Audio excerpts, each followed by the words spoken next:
The gaming industry has existed for over 40 years now, and it has certainly reached huge heights in the last few years, with some games selling absurd amounts of copies, like Rockstar's GTA 5 and Red Dead Redemption 2. However, while the gaming industry getting bigger does sound great in theory, this has also led to some questionable ideas in gaming that are currently being used by every single publisher or game developer. Or in short, this has led to horrible gaming trends that have only made the life of the average gamer worse and had a negative impact on the overall quality of games. And today I'll be listing the 5 worst gaming trends. And at number 5 is probably something everyone can agree on, and that is that paying for multiplayer, that either being PlayStation Plus or Xbox Game Pass Premium, fucking sucks, and there's no reason for it to exist in the year 2025. It didn't even need to exist on the Xbox 360 era, but the fact that it's still ongoing is an absolute disgrace, especially since the PC Master Race doesn't even need to pay for online multiplayer. And speaking of that, if you're on PC, feel free to skip through this part of the video. I've left the timestamps in the description. Now to get back on my point, these subscription services only exist so the higher ups in the gaming industry can get easy money off of players. And the worst part about it is that you're forced to have it. If your PlayStation Plus subscription runs out, say goodbye to all of the features that shouldn't even be paid for anyways, and these aren't just some regular features but rather crucial features. And even worse is that everybody refuses to boycott these subscription services no matter how much Sony raises the prices. 72 euros for what exactly? A feature that PC players have for free, and then they give you some shitty rewards. And this is only saying for PlayStation. Like, at least Xbox Game Pass is good, but look at what Sony does. You have free shitty tiers that knock off Game Pass, except they are 15 times worse. And let's look at the cheapest deal here. Monthly games. Well, they suck. Sure, you sometimes might get some gems, like Bloodborne, but that happens once in a million years. The PlayStation Plus Essential tier usually only gives you dead games, and it has never been more evident than in the last 2 months, with Sony giving out 2 games that will probably shut down their servers, and those 2 games are Payday 3 and Suicide Squad Kill the Justice League. A game that literally killed Rocksteady and was shut down in less than a year. And if that isn't bad enough, you can't even keep these games. Like on the Epic Games launcher, you'll sometimes actually get great games that were also on PlayStation Plus, like Sifu, except that Epic Games launcher, alongside it being free, gives you a chance to keep those games. However, on PlayStation, once your subscription runs out, your games get taken away from you, and you get locked out of them until you purchase the subscription again. As for the other 2 tiers,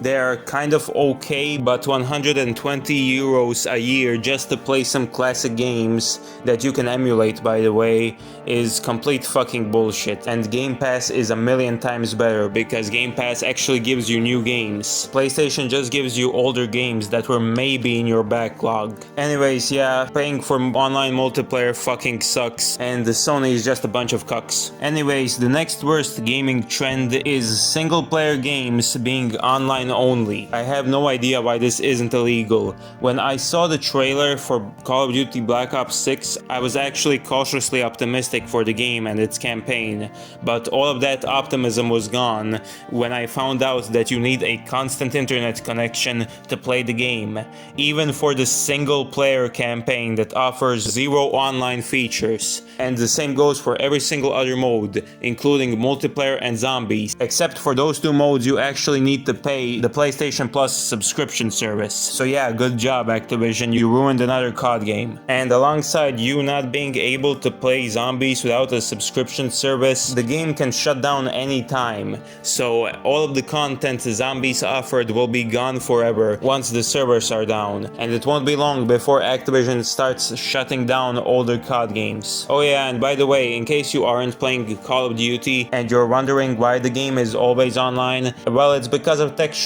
streaming that streams all of the textures through a server and it puts them on your console, or at least that's how I think it works. Anyways, they said this exists just so the game doesn't take up that much storage, but the game still takes up I think 150 gigabytes. And this isn't a problem just for this COD game. There have been many games that force you to have a constant internet connection.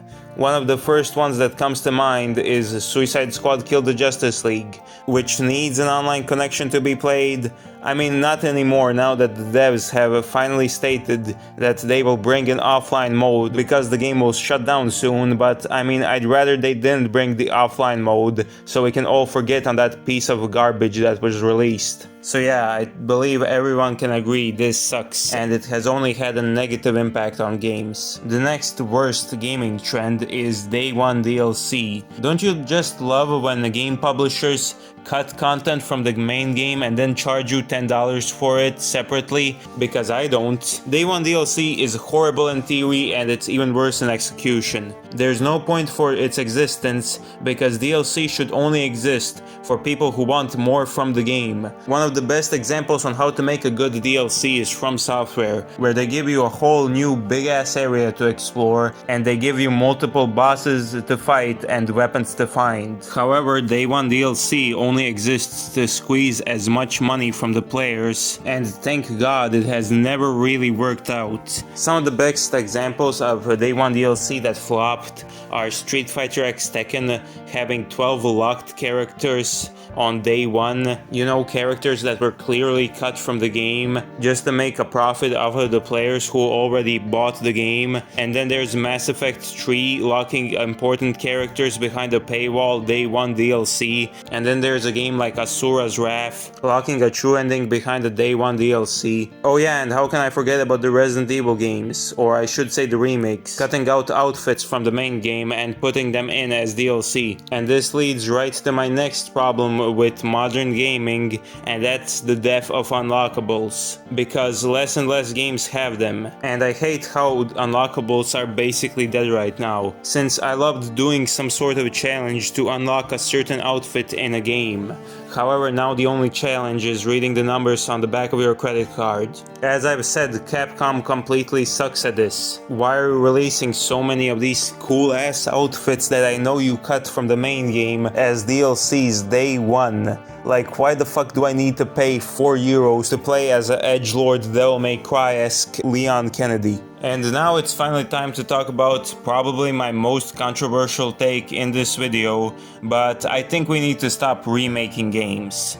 Ever since the Resident Evil 2 remake and this huge success that game was, we've seen a rapid increase in remakes coming out. I mean, we got so many remakes slash remasters in 2024 that we've basically could have created a best remake slash remaster category at the Game Awards. And slowly throughout the years we've seen that every single game publisher needs to remake every single one of their classics for a modern audience, and fuck that. It's nothing but a total waste of talented devs, and it's a quick way for publishers to make money off of normies who refuse to play the original games because they missed out on them. And a lot of times we get excuses that these games have bad graphics or bad camera angles, and these remakes exist so they can make every single game feel the same, and this has been especially apparent with all modern horror games needing an over-the-shoulder camera like in the Resident Evil 2 remake. Another excuse I see is that these games have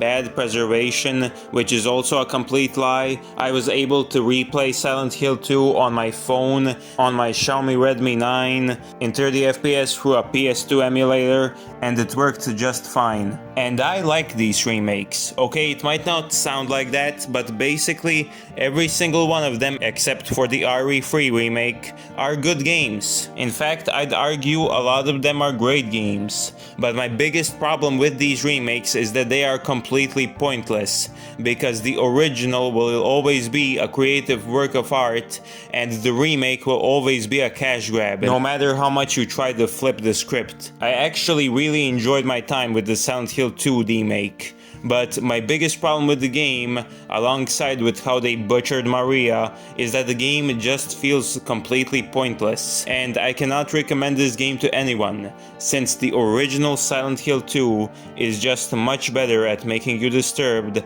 as well as having much better characters and dealing with the topic of guilt flawlessly. If you haven't, I highly advise you to play the original Silent Hill 2. It's truly a work of art and one of the greatest horror experiences ever made. The remake is not. It's a €70 cash grab made by Konami. A good cash grab at that, but it's still a cash grab.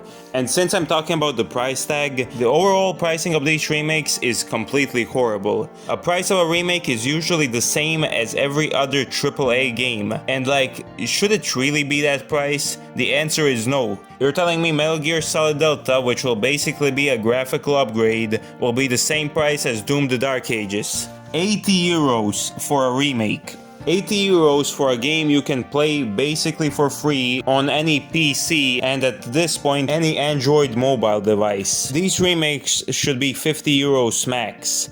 And this is something that I have to compliment Mafia the Definitive Edition for. The Definitive Edition of Mafia is probably still to this day the best remake that has ever come out. Not only is it priced at only €40, but the game is actually an improvement over the original in many ways. But the truth is that these remakes will never drop in price. They sell too damn well, and now every single publisher needs to bring a dead franchise back from the dead so the remake can sell absurd amounts of copies off of name value alone. And as I've said, it's a waste of talented devs. The biggest example of a waste of talent is Bluepoint Games. They've made 2 remakes and PlayStation All-Stars that I won't be talking about, but those 2 remakes were actually pretty good. But it's such a shame that they are being used so poorly. The Demon's Souls remake, in my opinion, is still the best looking game on the PlayStation 5 during gameplay. The game looks so crisp and so clean. I absolutely love it. Imagine what they can do if you actually give them the creative freedom to make their own game. Anyways, I really hope that these big publishers start using their franchises better other than just remaking old games for modern audiences. I'd rather play Resident Evil 9 than another remake of Resident Evil 1. I'd rather play a new Dead Space game than a remake of Dead Space 1. And now that Bloober has revealed Chronos, it looks a lot more interesting than the remake of Silent Hill 2. I think I made my point pretty clear. These remakes are all pointless and they shouldn't exist. If games are art, we shouldn't mold that art into something else and censor anything that would be controversial. These remakes have too big of a price tag and they only exist to waste talented devs. Anyways, thank you guys so much for watching this video. If you enjoyed it, leave a like and write a comment if you agree or disagree with my takes in this video. Make sure to subscribe if you want to see more of my content, and I'll see you guys in the next one. Peace.